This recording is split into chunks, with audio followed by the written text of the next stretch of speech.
How's it going, everybody? It's Pilot Family. We are back with another FPL live stream, and you're watching this VOD over on YouTube. We do these streams live here on Twitch, so make sure to check it out. We are live here on Twitch, 7 p.m. usually, Eastern Time, for the preview streams, and 1 hour before the FPL deadline for the deadline streams. That's assuming that they're on a weekend or something like that.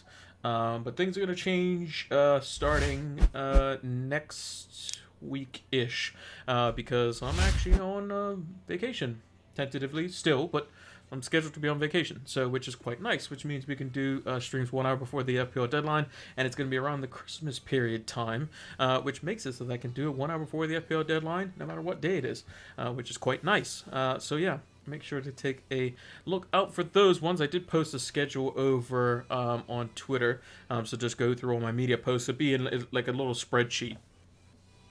So what I might do is I might send an updated one next week to make it a little more concise, so that you can see it as well. But we're going to take a look at how Game Week 12 went. We're going to take a look ahead to Game Week 13. There's some Champions League fixtures going on this week as well. We're going to see what transfers we have, because we have 2 again. We only made just the one, which actually panned out like it didn't really do anything, to be honest. Both goalkeepers, I swapped one goalkeeper out for the other, and they got the same amount of points. So, it's fine. But the team did really well, which I don't think I've updated any of the graphics for, so I'll have to change those on the fly, which I'm going to do, actually, while we're... I'll make sure I'll get another window open at the moment, and I'll bring it over here, and I'll do this. So yeah, we'll get that sorted. But yeah, we'll do all the normal stuff. We'll update the watch list. We'll take a look at our predictions and differentials like we normally do, and hopefully we got some of them right this week, because we have been on not the greatest run. Yeah, we'll take a look at some potential transfer plans, captaincy choices for this week. Should be quite simple. Again, Salah probably, but we do have some potential players that could disrupt it, so we'll take a look at them as well, and like I said, as well as the transfers and some transfer plans as well. So without further ado, let's talk about Fantasy Football Scout, our partners for the FPL season. So if you haven't heard about Fantasy Football Scout, it's a fantastic tool, and it gives you access to the Fantasy Football Scout members area on their website, and it allows you to do a whole bunch of different things. My favorite part about it is that it allows you to make the stats tables powered by Opta stats to any form of customization that you want to, and you'll see some of those in the videos that we do over on YouTube as well. We integrate some of it in the deadline streams as well. We're also going to be integrating it into the streams come the Christmas period, because there's going to be quick turnaround. So like as an example, where is, as an example, we'll be doing the preview stream Sunday evening, so that'll be the 28th of November. The preview stream for Game Week 14 will be on the Monday, and the preview stream will be on the Sunday after the game week's done. The deadline stream will be on the Monday, because the game week starts on the Tuesday. So it's going to be pretty quick. We're also going to be doing like streams around Christmas time that are going to be back to back like that as well. So what we'll try to do is incorporate the other videos and stuff as well involved in that. So like if we're talking about captaincy, we'll talk about it in the preview deadline stream. If we're talking about buy, hold, and sell players, we'll probably talk about that more in the preview stream. If Pep Roulette's a thing, which it hasn't really been too much this season, which is the reason why I haven't been doing it. We'll put that into the stream as well. But yeah, Fantasy Football's got fantastic stuff. Check about it in the links in the description or the about section if you're here on Twitch as well. So without further ado, let's see how the team did. So I have to update this because I didn't do it. We definitely got more than 69 points, because that would have been a red arrow for us probably. We got 95, which is great. We had a fantastic game week rank of 28,000. Crazy stuff. So it was 28.3k was the game week rank. Overall number of points, 874. And our current rank is 1008, which is insane. There was a point at which, with auto subs, I was around like 800 or something, which is, you know, crazy. I mean, like the top 1K is literally 8 places away, basically. So transfers last week, we used 1 of 2, and this week we have 0 of 2. So the graphic is now up to date, which is fantastic. So I can get this off the screen. And yeah, all right. So, yeah, 95 points. Massive, massive score. Hey, Fishy, how's it going? Very, very good rank. Well played. Thank you very much.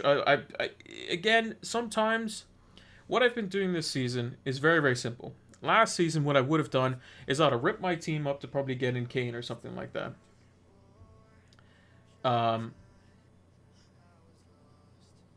You know, I would have done it. I'd have been like, get this player in, get this player in, get this player in, get this player in.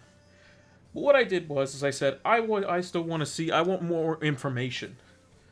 I want more information for this sort of thing. St. Maximin is going against a team that has been poor defensively recently. They have a few injuries. Jimenez has done nothing wrong to be benched for any reason. So I'm just going to roll with it. I'm going to stick with the team. And it worked out. St. Maximin got himself a goal and assist. I didn't even know he had an assist on the second goal for Joel Linton. Jimenez got himself a goal. Tony got himself a goal. And Buemo was ruled offside, so he could have potentially had a goal with Tony assist as well. So the game could have been even crazier.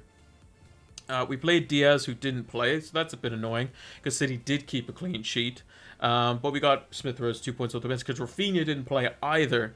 And we dodged literally, I'm not even joking about this, literally every player. So if you go on livefpl.net, if you use that, it's a fantastic website.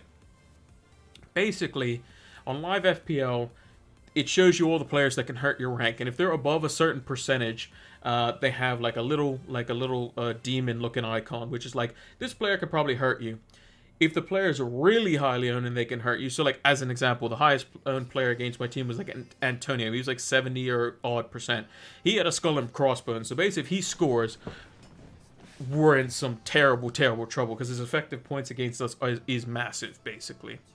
And literally, it was Antonio, Ramsdale, Foden, Kane, and there was one other one that I was missing as well. Jota was like somewhat owned. Son was somewhat owned. So Jota hurt us a little bit, but not anything major. There was one other, and I can't remember who it was, that would have potentially hurt us and didn't, basically. So all the players that we had to dodge, we did. And we've dodged Antonio's points for 3 weeks straight, which is great. As in, like, we've dodged the fact that he's blanked 3 game weeks in a row. So, and now he's got some tricky fixtures. He's got Brighton, and he's got City, and he's got Chelsea. So it's going to be very difficult for him. But, yeah, so we did really well on that front. Also, the back line, I mean, what's that, 39, 48 points between 4 players? Crazy. Because it's 21 between Chilwell and James, 33 with Cancelo, 48 points, something like that. Absolutely insane. Salah scoring again, just doing well. St. Maximin goal assist, didn't even know he got an assist, was ecstatic that he got the goal to make it 3-3. Tony getting himself a goal. Jimenez getting himself a goal and a 1-0 win, getting himself a couple of bonus points. Happy about that too.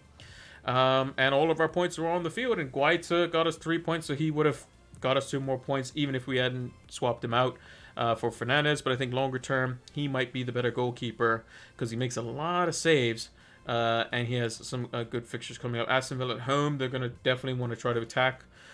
Leeds are going to want to attack. United are going to want to attack.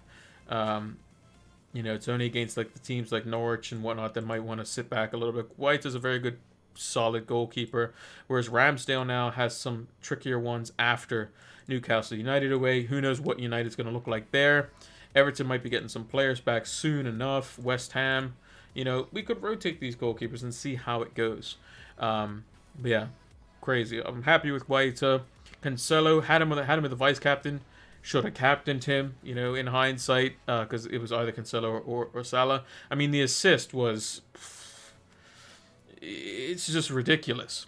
Outside of the boot, in and around the corner, and Raheem Sterling's finish. What more could you ask for? Trent Alexander-Arnold, 15 points. I mean, Trent just keeps doing it. I mean, he's gotten 6, 10, 12, and 15 in 4 out of his last 5. Like, look at the games where he's played. He's gotten 15, 12, 10, 6, 12, 12, and 6. The only teams that he didn't do well in, Chelsea at home, which he got, he still ended up with 4 points because somehow he ended up with 2 bonus. I don't know how. He got 0, didn't play in that. In the Brentford game, he only got just the 1. And the Brighton game, he only got just the 1. Everything else, he's getting a clean sheet or he's doing some significant damage. Just some stupid fantasy points at the moment for Trent Alexander-Arnold. Maybe he's a captaincy option, potentially. Salah continues to just be Mo Salah. Literally has not blanked in any game except for Burnley at home. Literally. It's insane. Chilwell, I mean, we've had him since the Game Week 8 wildcard. He's gotten us 15, 12, 8, 2, and 9. Like, just, that's crazy. Reece James, since the wildcard, has gotten us 13, 21, 7, and 12. I mean, just, like, literally getting Cancelo, Trent, Chilwell, and James on the wildcard was probably the best ever FPL decision I have ever made, period.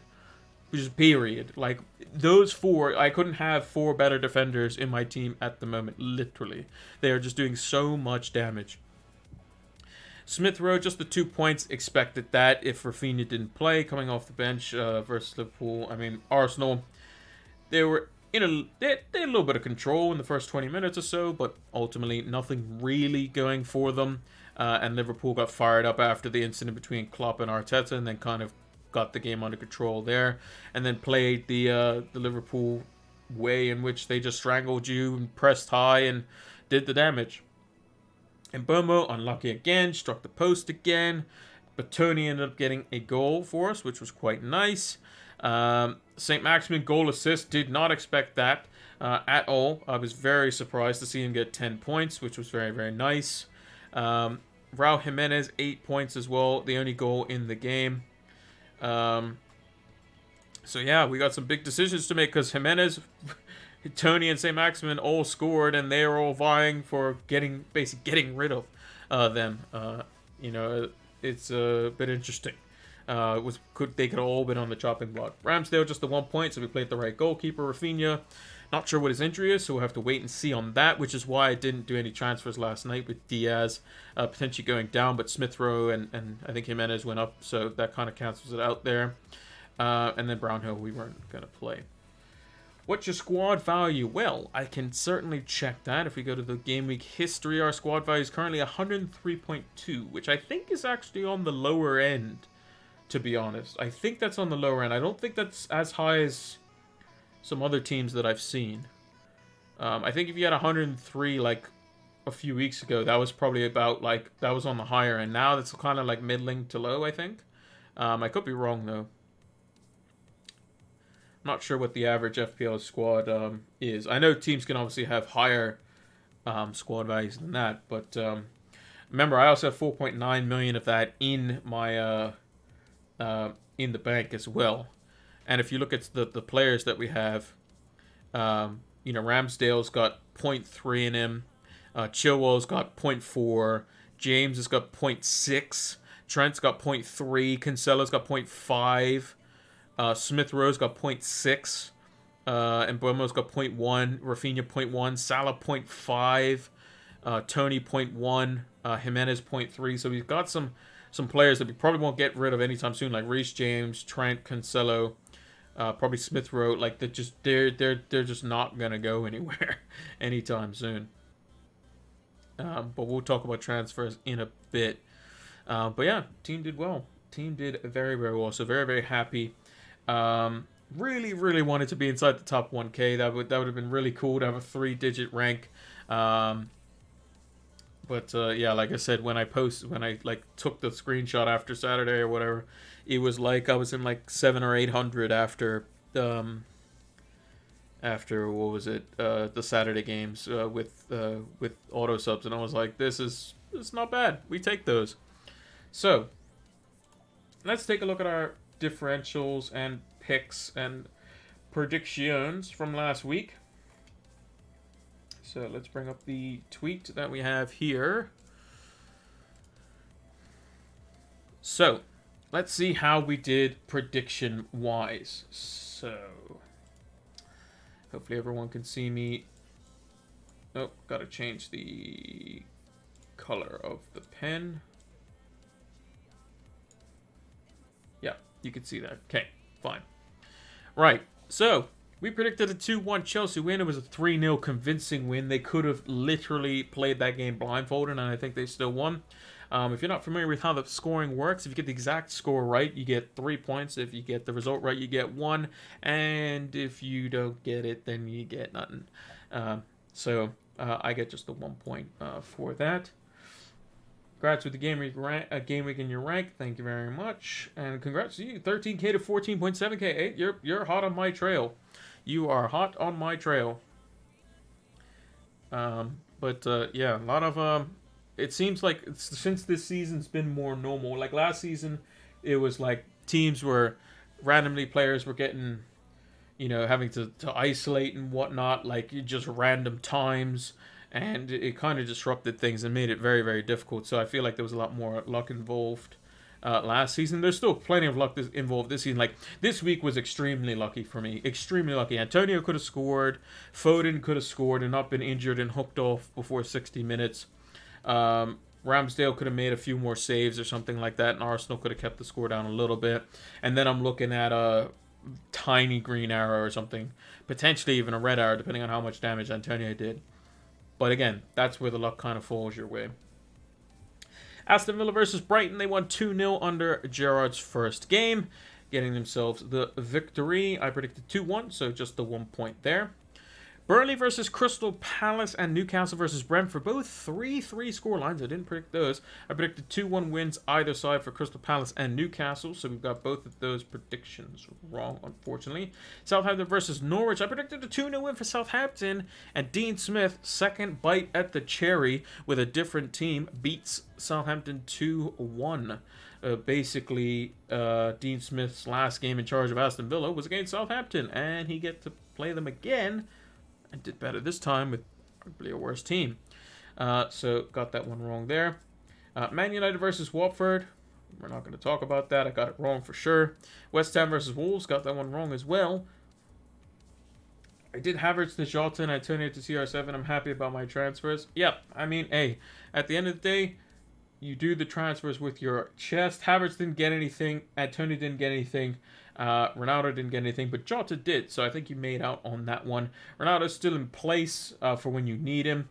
The only difficult fixture that he has upcoming is probably Chelsea, and everyone else should be fairly easy. You have him in place for Norwich. It's just a matter of who's going to be in charge, which will change things. I personally think that this game coming up versus Villarreal and Chelsea could be quite worrying because Solskjaer was the one that had ended up biting the bullet, because he's the manager and he's the one that holds the can at the end of the day. But the coaching staff also needs to go as well, because they were a coaching team and Solskjaer came out many times and said he doesn't coach them. That's McKenna and Carrick. So I presume it's going to be the same. Oh, right. Ronaldo got an assist. What am I talking about? Yeah, he nodded it down for Van de Beek. For some reason, I keep thinking Jadon Sancho got the assist. But I forgot that he crossed it. He didn't cross it directly into Van de Beek. He crossed it into Ronaldo, who knocked it down. So, yeah. Forgot about that. I only remember the four Watford goals. Yeah, that game, I didn't like that game as a United fan, to be honest. You probably know why. Arsenal versus Liverpool. I predicted Liverpool 3-1. They ended up winning 4-0. So we got the 1 point there. City versus Everton. We got a correct score right. Fantastic. So the 3 points there. And Spurs versus Leeds. I predicted 2-0. They ended up conceding and then coming back for Conte's first win. So 1 point there. So 1, 2, 3, 4 plus 3 is 7 points total. Clean sheet for Southampton. McCarthy. Emerson Royale. I don't believe he got any assists. No, he did not. No, he did not. It was the other wing back. So, and Burmo, Kane, 0 for 5. Not ideal. Hopefully we can do better on the differential picks. Mind you, they were pretty out there, and we have some pretty out there ones this week too, as well. So 7 points, we will take that. Write it down in the notebook. We got 7 points in game week 10, and then reverted back to terrible scores with 2. But yeah, now I'm not really sure what to say with my predictions. It seems like no matter what I predict, my FPL team's doing well. So rather take that than the predictions, to be honest. So yeah, I made an early transfer Diaz to Chilwell, thinking of doing Mbomo to Jota for a hit if fit. Should I do it now or wait until next game week? I would say wait to see if Jota's fit. If Jota's fit and it was like, oh, it's just a precautionary thing, he just had a knock or whatever, and he's perfectly fine, and Klopp says he's okay, then you can go for it, I would say. Mind you, Brentford play Everton, who will be without Richarlison as well, because he picked up his 5th yellow card, which means he's suspended. They could be in some serious trouble. Also, Damari Gray went off injured, so they are really down to the bare bones. So they could be in quite a bit of trouble. So I would say wait on that. Moving on to the predictions for this week. So, first up, we've got Arsenal versus Newcastle. I think Arsenal are going to bounce back in this one, and I think they'll probably keep clean sheet because Ramsdale was very, very good. And I think Arsenal will probably win the game 2-0. It'll probably, probably somewhat close. Initially, maybe it might be 1-0 for a long time. Ramsdale will have to make a few saves, and then they'll probably ultimately win the game. Crystal Palace versus Villa. This could be an interesting one as well. I think Aston Villa, very good going forward by the looks of it under Steven Gerrard. Crystal Palace look good going forward as well. I think it could be competitive. I'm going to go with a 2-2. I think both teams are somewhat evenly matched, so I think that it'll be quite interesting. Liverpool versus Southampton. I think Southampton losing it to Norwich, they'll want to do a little bit better. I think that their way of playing probably plays in Liverpool's hands a little bit. I think Southampton won't score because it's been difficult for them. So I think Liverpool are just going to win this game comfortably. I think it's just probably going to be just a 2-0, just a comfortable win. 2-1, Wilson will score. Probably will, but probably will. He probably will. Yeah, 2-0 or 3-0 I think is probably fair for Liverpool. If they score 1, then it's probably going to be something where they're just caught out and somebody scores. Or they get a set piece or something. Because Liverpool seem to be weak on that. Norwich versus Wolves. Wolves coming off a great win versus West Ham.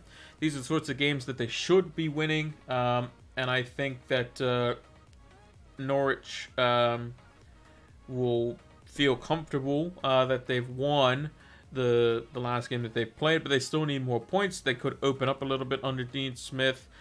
He did have his better players, in my opinion, playing, but I still think Wolves should have too much for them. I'm just going to go with what Wolves won last game. They're going to win 1-0, I think. Wilson has 4 yellow cards. Ooh, yep, could be suspended. I don't know what the cutoff is for the yellow cards this season. I can't remember.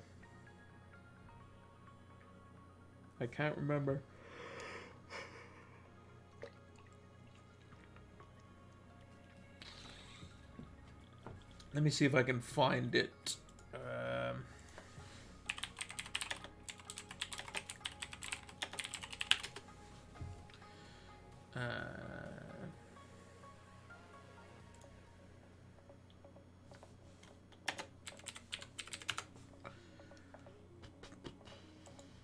Let's see. Does it tell me?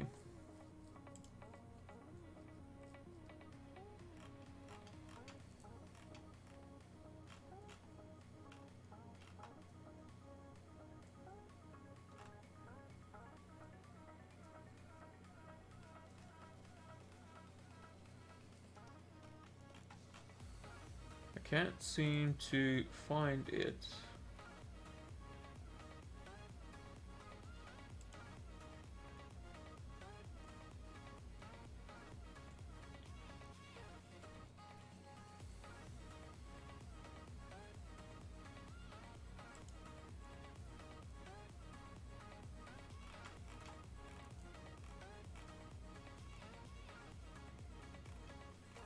I want to say it's game week like 19 or something like that. I want to say. I think it's around that time. Anyway, Brighton versus Leeds. Brighton 1-0. I don't think so. I think Leeds showed quite a bit versus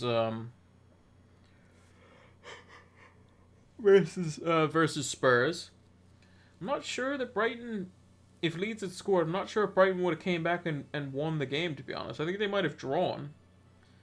So I'm not too sure. I think these are the sorts of games that Brighton should be winning at home versus a team that's struggling, has some injuries, and they seem to just draw these games. So I'm just going to go with a 1-1. I don't know why. I just have that feeling. But it just seems like Brighton, when they do play versus teams that they should be beating at home or whatever, they just struggle. They just struggle for whatever reason. I'm not sure why, to be honest. They just do. Brentford versus Everton. I think Everton are in deep trouble. I think that Everton will have a bit of trouble here, and I'm going to say that Brentford win at 2-0. To be honest. Yeah, I agree with Zodiac. 2-0. I think Everton are in all sorts of trouble. They have major injury problems. I think that Brentford have some injury problems, but I think their main attacking threat is still there.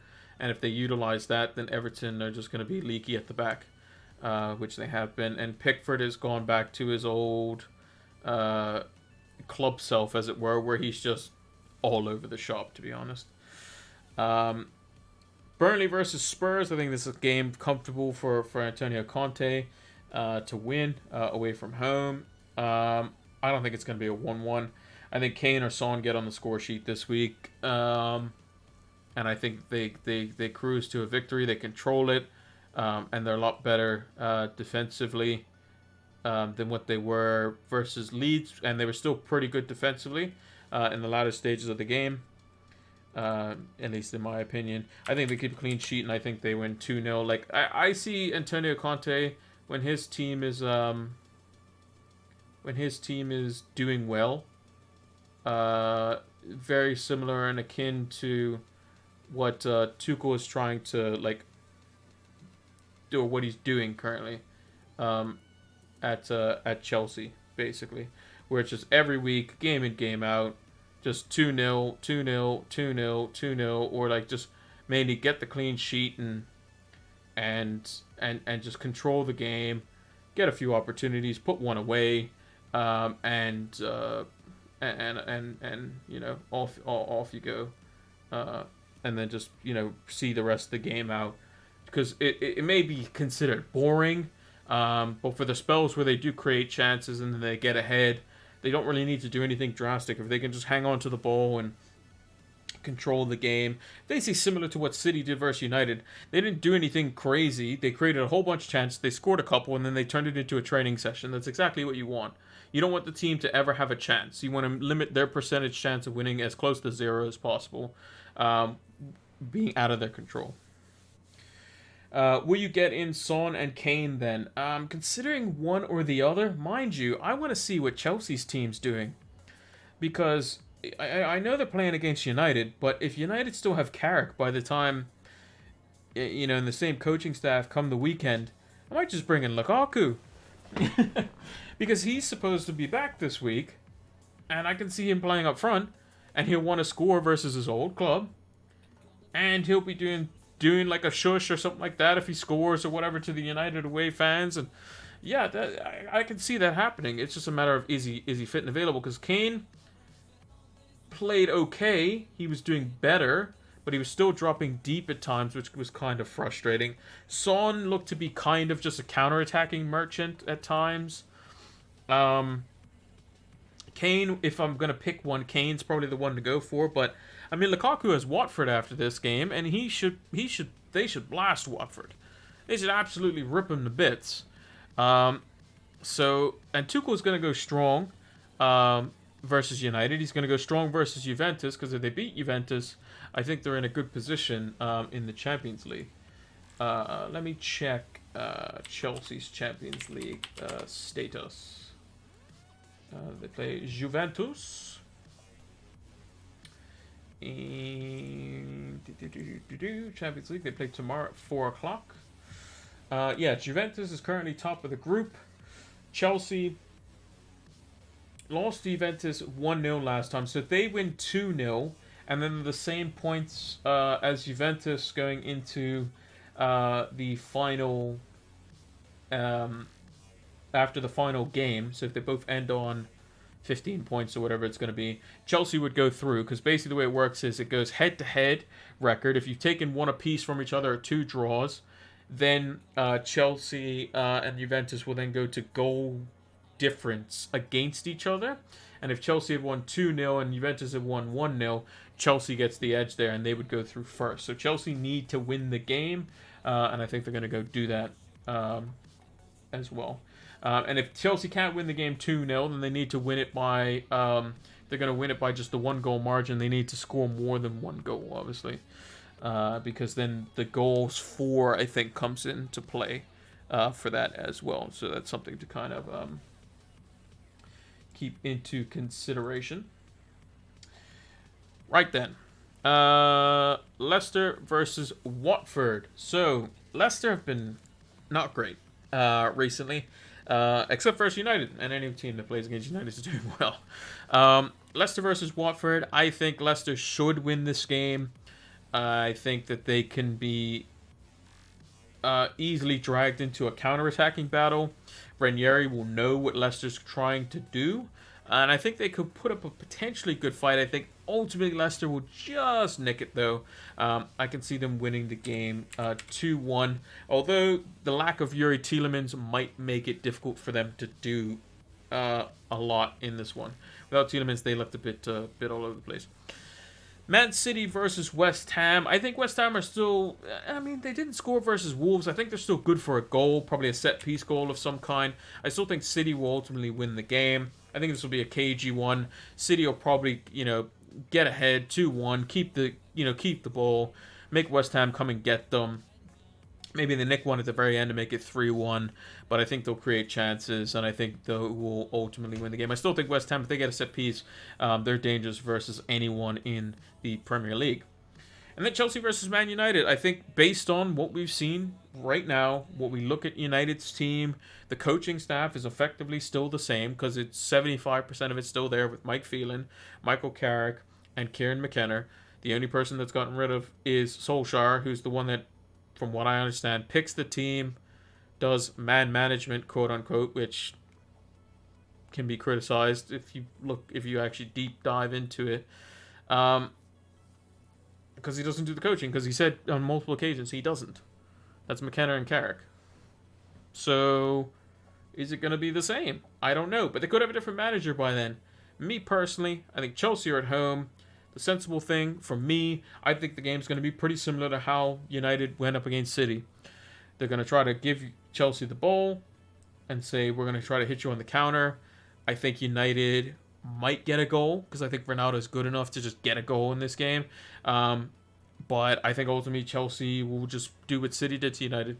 Get a goal or two early, hold out, and then United just won't be able to get the ball off them, because their midfield is better than United's, and they know how to hold the ball. They know how to create chances. They're better on set pieces than United are, for sure, both offensively and defensively. So I'm just going to go with Chelsea 2-0 win. Straight up. That's how I think the game's going to go, personally. My heart says United are going to somehow make a miracle win and get the season back on track, but I don't see it. Yeah. Clean sheet this week, I have gone with Brentford. I think Brentford are going to keep clean sheet versus Everton because no Richarlison, no Demarai Gray, no Calvert-Lewin. I just think in the attack, they just don't have much going for them. And Brentford have been doing somewhat well this season, all things considered, with the couple of injuries that they've had. I just think it's not an obvious choice by any means. You would say like, oh, Liverpool or Wolves or something like that. I want to go with something that's not as obvious, more of a differential clean sheet. And I think that Brentford is one of those. Goalkeeper, I've gone with Jose Sa from Wolves. I think versus Norwich, 2.5% owned. A lot of managers brought him in early on wildcards, back around like game week 4, because Wolves had a really long run of fixtures, which is slowly coming to an end now. After the Burnley game next week, or next game week rather, it is next week because they play on like Wednesday or something like that. And I think he could do well. Should be a clean sheet for Wolves, at least they should do. They kept West Ham out, so I should hope that they should keep Norwich out. In defense, Rico Henry scored as well for Brentford. I think he scored twice this season already, off of running in along at the back post. Thomas Frank says he's tried a couple of different systems. Maybe that involves getting Rico Henry higher up the pitch. I think he could be quite good. 4.5 million, 1.5% owned. Looks to be a good differential pick for me personally. Takumi Minamino. Now, this might seem like an interesting one, but this is only under the circumstances that he's going to start. If Diego Jota is injured and not available for this weekend, then the likely front three will probably be Minamino as like that false 9 player, Mane on the left, and Salah on the right. I think that you might see if Jota's not fully fit and they're hoping he's going to be ready for the weekend, you might see Origi start. Maybe Minamino starts. It all depends on what Klopp plays versus, I believe they play Porto, but they're pretty much like they're pretty much good for the group coming first place in that one. So I think they should be fine if they get a draw from the next 2 games or something like that, because they've beaten literally everyone in the group. So Klopp will still play a decent enough team. Still got some players coming back. I think Harvey Elliott was one of them that was like he's doing light training on his own. So that's good to see. I think it was Harvey Elliott or Curtis Jones, one of the two. I can't remember who it was. They're doing light training. How long he's going to still be out for, both of them, is yet to be seen. Oxlade-Chamberlain was fantastic on the weekend, so he stepped up. They still have Keita to come back from injury. We don't know how long he's out for, as far as I know. Fabinho is back to his old self, so Liverpool, I think, is still fine for the time being. Hey, Oliver, how's it going? Hopefully you've been doing well. And hopefully your FPL team's been doing well. Pookie as the attacker. No, I have not gone for Pookie. I've actually gone for Ollie Watkins. He impressed me in Aston Villa's system. I think he was playing mostly off that left-hand side with Ings through the middle. Very good at running with the ball. He just needs to find the end product, and if he can get that instilled into him via Steven Gerrard, I think he could do well. Timo Pukki's another one that I would put on there. I don't know what percentage ownership he is.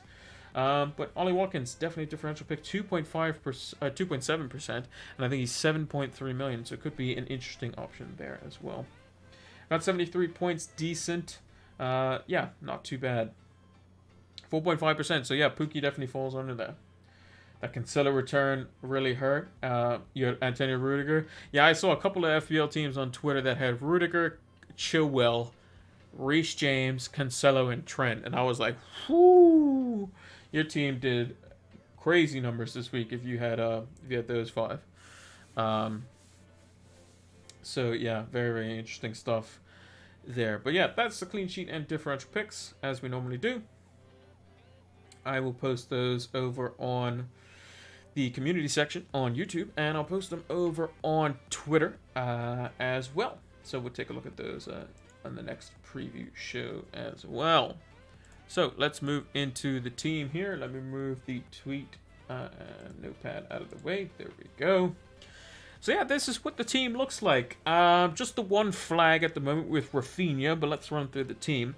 So we've got Ramsdale in goal. We're going to probably play him over Guaita, assuming we have both of those goalkeepers in our team, because Ramsdale plays Newcastle, who I think is a worse team. I still believe that Eddie Howe, if his positive test was, and I use that in quotations because we don't know when his positive test was. We know he tested positive. We just don't know when. It was reported on Friday, the day before the match week started, the game week. So if that's the case, then he's got Saturday, Sunday, Monday, Tuesday, Wednesday, Thursday, Friday, Saturday. That's 8 days, and I think they have to do a minimum of 10. And then they have to do 2 negative tests, something like that. But I think he's still heavily involved. He was still speaking over like a headset or something like that from the hotel room. So I think he should be fine to do that again if they need to do that. David Moyes did that earlier this season. So, and Newcastle looked strong, but Arsenal looked very good. They lost their heads a little bit. They kind of capitulated against Liverpool, but Liverpool were just so good in the second half. But Ramsdale over Guaita, I think, because I think Aston Villa pose probably more of a threat than Newcastle do. In defense, playing all the defenders. Diaz most likely will start in the Champions League, but I expect him to start versus West Ham. I think he's probably more aerially dominant than the other two in Stones and Laporte. Laporte also was subbed for Nathan Ake. He's also been in some disciplinary issue trouble recently with getting the red card. He got booked again on the weekend, so maybe we see the return of Diaz and Stones. Cancelo's going to be in there for sure. Chilwell and Reece James, I see no reason why we don't play them at home, whether they keep a clean sheet or not versus Manchester United, which is my club. I still think they can get attacking returns. And then Trent Alexander-Arnold's going to play as well, of course. Do you think Smith Rowe is going to return in the upcoming fixtures, or was he just a lucky run? I think he's been playing well. I think his returns have been somewhat fortuitous in the way he's got them, but I think he's been in the right place when he needs to. So I think that Smith Rowe is still fine. You play him in the good fixtures and you rotate him with, players that have good fixtures instead. Like Newcastle at home, that seems fine to play him in. Everton away, maybe if you have to. Southampton at home looks good. Leeds and Norwich, that looks good. Those sorts of fixtures look quite good for Smith Rowe, I think. I think he's probably more reliable than Mbeumo. If Rafinha's fit, I would play Rafinha over both Mbeumo and Smith Rowe, just because everything runs through Rafinha, basically. But this week, I think it's definitely a good reason to run with him. I wouldn't be recommending Smith Rowe as like your fourth guaranteed midfielder by any stretch of the imagination, because I think his fixtures coming up can be somewhat tricky. So like our midfield selection, we've got Salah, we've got Rafinha, and then Smith Rowe and Mbeumo rotate pretty much, and then that also depends on which forward we're playing, which defender we're playing, as an example. But as it currently stands, Smith Rowe is definitely in there. I'm planning on getting Greenwood in 2 game weeks. He has really good fixtures next. I would wait personally on Mason Greenwood because I think he's not going to start. Personally. And the reason I say that is because Jadon Sancho costs £74 million. And if there's anything that the interim manager is going to have to do, whoever that may be, is play Jadon Sancho. I think the front three is going to be Ronaldo, it's going to be Rashford, and it's going to be Jadon Sancho if they're fit. That's who I think it's going to be. Who I think it should be, I probably think that probably makes sense. Rashford doesn't look fully fit, so I can understand Sancho potentially swapping to the left-hand side and then playing Greenwood. But personally, I think Greenwood needs to be playing games down the middle. So I think Greenwood, if we have a weak opponent in the FA Cup, Greenwood should get playing time through the middle. Because at the end of this season, if United don't make Champions League for what seems to be reasonable, Greenwood's their only striker available, apart from Martial. But we could have this summer, Ronaldo could leave if we don't have Champions League. Cavani is probably going to leave, and Martial could leave. So that would just leave Greenwood. Which is a bit of an issue. So, yeah, a bit interesting. Greenwood is better than Sancho. Greenwood, as a footballer, is not better than Sancho. It's not even close. Sancho is a way better footballer. Greenwood is a better talent. Now, what that basically means is 2 different things. So, Sancho is a footballer. He understands the pass and move. He understands where players want to be. He understands where the ball needs to be delivered. He understands in what positions he needs to take up.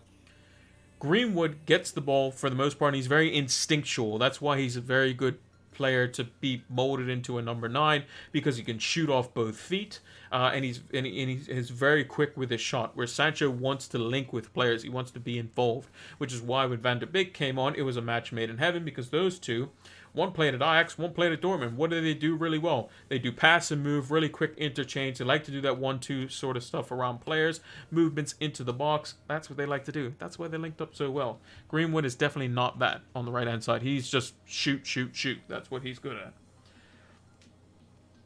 at. Sancho didn't prove anything yet. Greenwood has been amazing. I would say that Greenwood was okay, and he's good in the first 3 games. First 3 game weeks of the season. Apart from that, I don't think Greenwood has actually helped the team as much as a lot of people have been saying that he has, personally. As a United fan, I feel that at times he was picked in situations where it didn't actually help the team at all. It was actually a hindrance. Greenwood is a better FPL asset than Sancho? Sure. But not in the upcoming games, potentially. Because I think that whoever the interim manager is going to be is they're going to bench Greenwood. That's just my thinking. This is me being a Man United fan from what I see. I think Greenwood could potentially be a better FPL asset. Yes, for sure. Do I think Sancho's a very good FPL asset? Probably not, to be honest.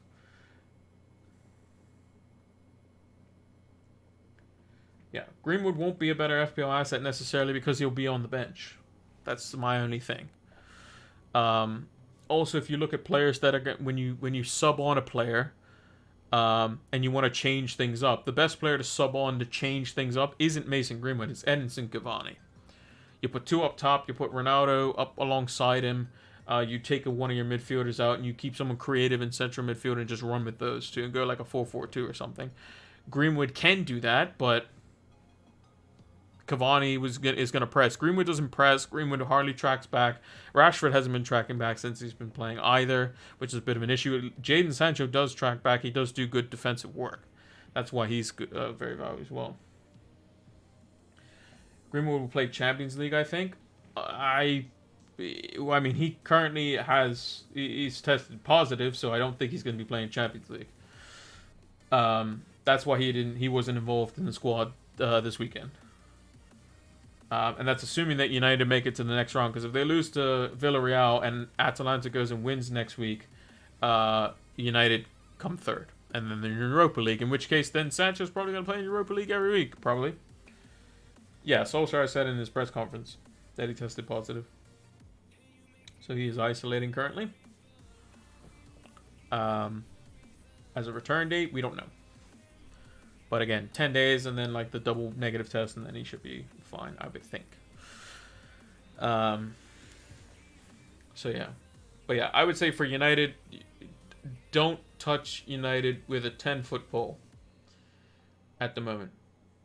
The only thing I would go that involves United is players going against them. Am I tempted to get Jota in if fit? Potentially. Potentially. I'm really interested in Minamino, though. I'm really interested in Minamino because of his price point. I like the way he plays. Again, another pass and move player. He's very, very similar to how Firmino likes to play the game, which normally I think Liverpool are a lot more consistent when Firmino plays, and you get more out of Mane and Salah, where Jota can tend to hog the points a little bit, or not make them as fluid as they normally would be. Yeah, I think Jota to Havertz, or Havertz to Jota was a good transfer last week. But I can understand keeping Havertz because Werner was only just back and Lukaku wasn't back yet. So yeah. The rest of the team, Rafinha, we'll still wait and see on how he is. Jimenez, he's not going anywhere versus Norwich. We initially wanted to bring in Wilson next week, but we might just keep St. Maximin. Again, I'm not too sure what I'm doing with my transfers this week. Tony's going to be an over and Bomo for me just because he scored. I think he's still more influential. Penalties is a problem, potentially for Everton because they're just all over the place. Pickford might just give one away. And then Salah captain makes sense. And then in Bomo, St. Maximin, Brownhill as the bench order as well. Thoughts on the new Twitter edition where you can start a call with your followers and maybe talk about FPL topics? I think that's very cool. I think it's very cool. I haven't been in... I've only... I lied. I've only been in one to listen in to see what it was like. And I guess it's like you can ask for the mic or something like that. It's kind of... It's like... It seems like a really cool idea. Seems like a really cool idea. I don't know how to set them up though. I know it's like a feature on Twitter. But yeah, I would need to find a time for this. Maybe that's something potentially we look into in the new year. Maybe with Christmas period, it's just probably gonna be a bit more busy, and I'll try to provide more stuff on the streams. But yeah, maybe something to look into. Maybe I get some of the... see if I can organize some stuff, potentially.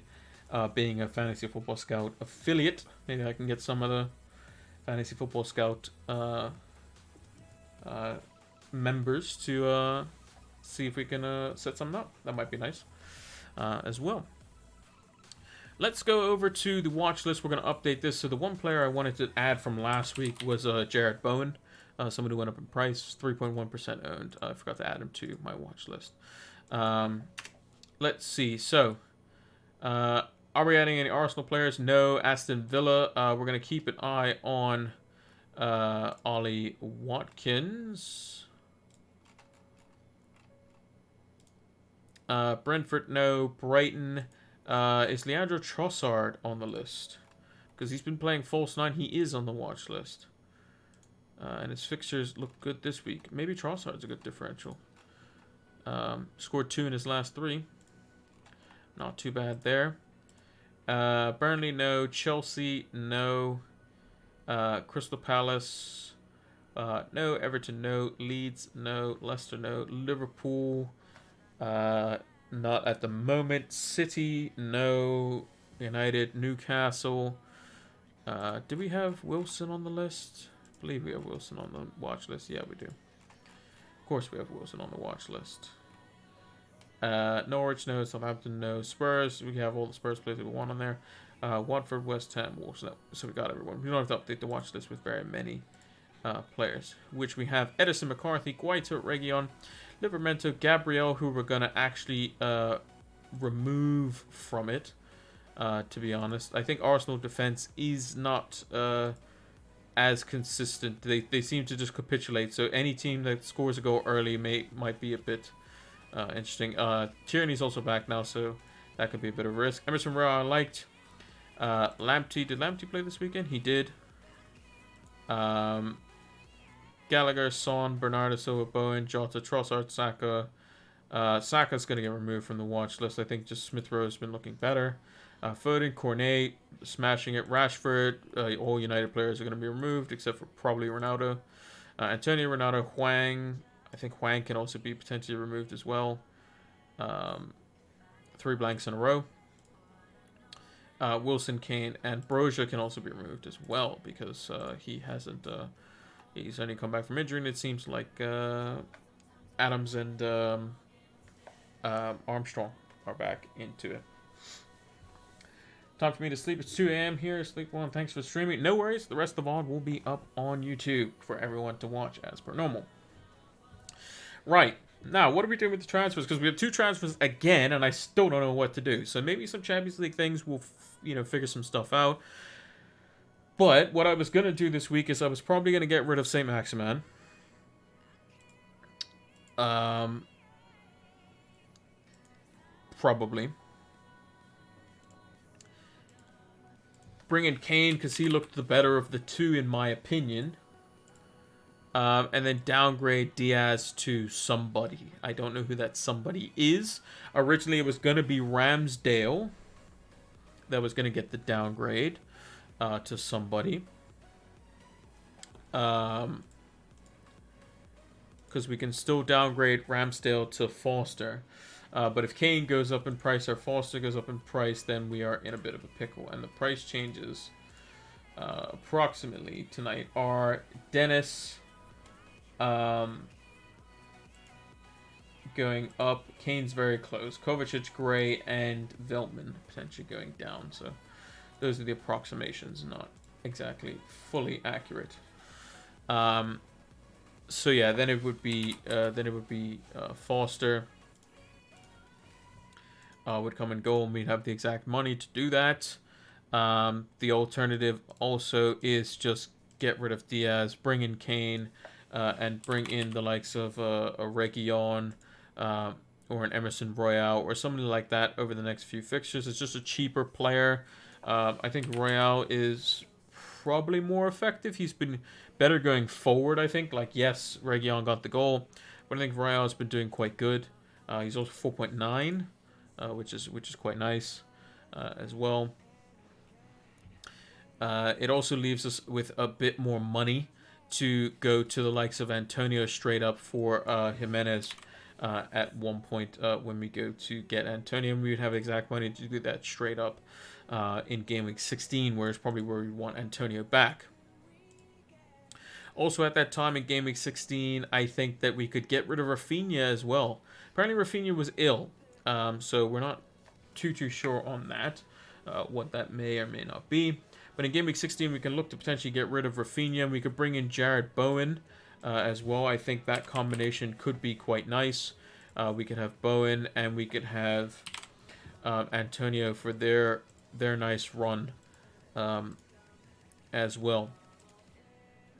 And then maybe we look at potentially the next thing would be to look at one of these two midfielders, and then Mbomo and Smith Rowe, and try to find the next interesting midfielder that can go in there. So I guess the tentative plan for now would be to maybe bring in Royale and Kane for Diaz and St. Maximin. Then next week,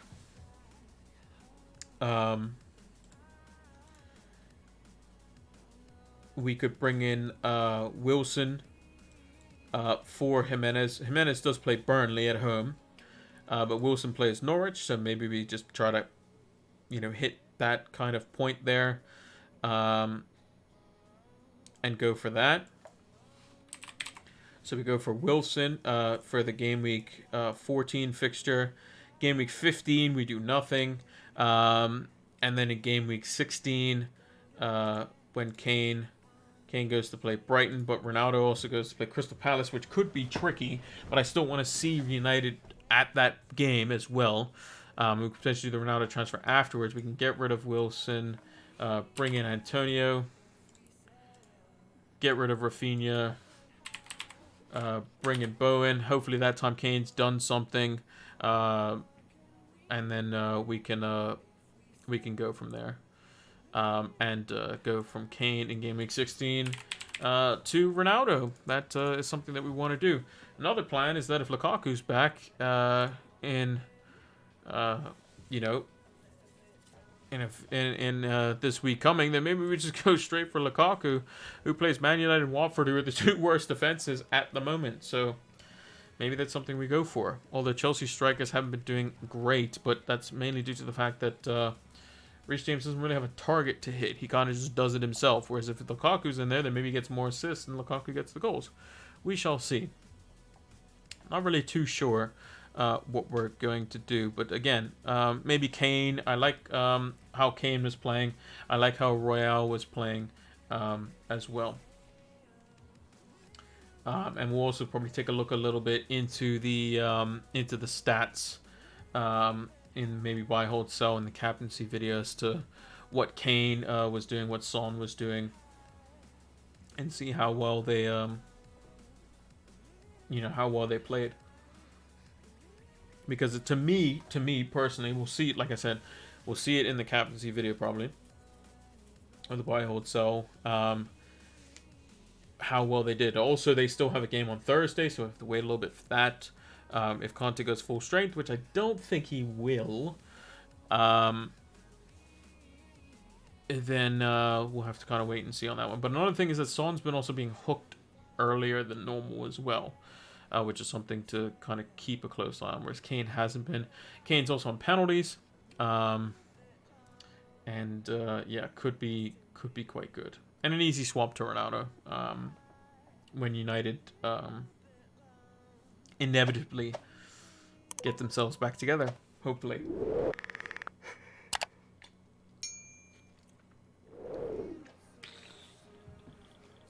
So, yeah, I think that's not really too much to say. Also on the team at the moment, this is how we currently stand. So with Ramsdale in goal over Guaita. James, Chilwell, Trent, Cancelo, Diaz. The defense is looking quite nice. Diaz will probably come out for somebody this week potentially. Salah captain. Nothing's really going to change there. Rafinha, Smith Rowe, Jimenez, Tony, with Mbomo, Saint-Maximin, and Brownhill. And we're looking at also how players do in midweek as well. So if Kane plays versus whoever they're playing in the Conference League and does well, gets himself another goal, and we see that the team structure is looking better, then we can be confident in bringing him in. So, yeah. Hey, Mono, how's it going? Unreal Game Week? Yeah. Game Week was quite good. Quite good. So, yeah, that's how the team is standing as it stands now. Potential players on the chopping block. Will probably be Saint-Maximin could be. Mbomo could be. Diaz could be. Even Ramsdale could be as well. And the back five is paying off. Well, mostly the back four, really, because Diaz hasn't really got anything for us. Like, and we brought him in Game Week 8. He's got us 1, 2, 1, 6, and 0. But the 6, he was on our bench, so which isn't great. But, yeah, that's going to do it for this one. Let's talk about Fantasy Football Scout just before we log off here. So if you haven't heard about Fantasy Football Scout, it's a fantastic members tool area over on fantasyfootballscout.co.uk. Yeah, it's great. You can use the Opta driven stats tables, which you can fully customize and get all the stats that you need to help keep you informed for your FPL players. And we're going to use those in the captaincy video, and we use them in all the other videos too. And we'll take a look at Kane as well, because I'm very interested to see how many shots he actually had in that game versus Leeds as well. So it's going to help elevate your FPL game. It's definitely helped mine as well. So let's move over to the big screen. Hey, Sherry, nice week for you. 95.67 for me, Captain Ronaldo. Yeah, Captain Salah was definitely... I wasn't going to stray from it. I didn't have anyone on my team other than maybe Cancelo that I would have gone for. Martin Cancelo would have done better for me, but that's fine. Again, Captain Ronaldo versus Watford when United needed to bounce back. He did get an assist, so that's fine. So it wasn't the end of the world. But I think you weren't wrong to Captain Ronaldo. Me personally, as a United fan, I'd stay away from United, period, apart from Ronaldo, basically. People are the only one I would say. Watch it tomorrow on YouTube. Keep up the good work. We'll try to do so. Hopefully I can make you all proud and continue and surge into the top 1K and keep going. But yeah, it will be over on YouTube. And if you are watching this over on YouTube at the moment, because the VOD will be over on YouTube, and this is in the past, telling you in the future, we do these over on Twitch, so come join us live for them as well. We usually leave a pinned comment down below as to when the next streams are. We will be doing a deadline stream this Saturday as per normal, so make sure to come check us out for that. But for now, until the next one, take care.